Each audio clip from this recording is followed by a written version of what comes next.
Bonjour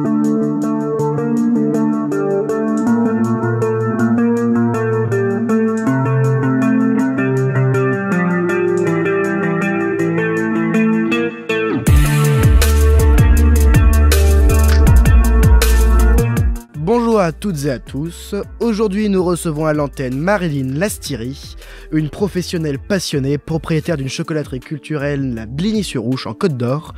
Elle va répondre à quelques questions sur l'histoire du cacao. Bonjour Marilyn.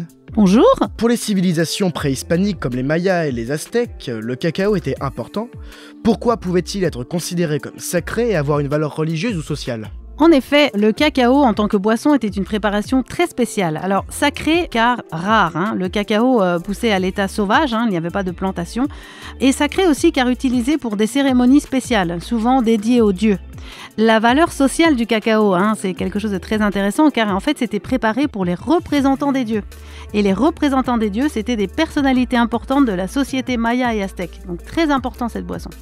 Les Mayas consommaient le cacao sous forme de boisson amère et épicée, souvent mélangée avec du piment et du miel. Pouvez-vous nous expliquer pourquoi ?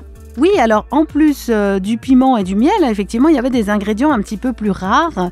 Par exemple, on rajoutait aussi une graine rouge qui s'appelle achiote. C'est l'équivalent du roucou en français. Et cette graine colorait la boisson en rouge pour représenter le sang humain. C'était pour les sacrifices avec les offrandes pour les dieux. C'est grâce aux Espagnols que le chocolat que nous connaissons aujourd'hui est né. Pouvez-vous nous expliquer comment ? Alors oui, les Espagnols, quand ils sont rentrés de leurs nombreuses conquêtes, ont rapporté les fèves de cacao en Espagne et après le chocolat est arrivé en France par le Pays Basque. Et c'est vrai que ce sont les Espagnols qui ont rajouté du lait, du sucre et de la cannelle, chose qui n'était pas présente sur le continent américain. Et donc ça, c'était les goûts de la cour du roi à l'époque. Il existe différentes variétés de cacao, comme le criollo. Qu'est-ce qui les différencie ? Alors, il existe dans la nature, comme pour toutes les graines, des variétés originelles, donc celles qui ont poussé en premier dans un lieu spécifique. Donc, c'est par exemple le cas du cacao criollo. Et il y a aussi après des variétés qui ont été plantées, par exemple le criollo, dans d'autres pays, donc pas dans le pays originel. Il y a aussi des variétés hybrides, donc ça c'est plus moderne, c'est-à-dire que ce sont des mélanges de plusieurs variétés.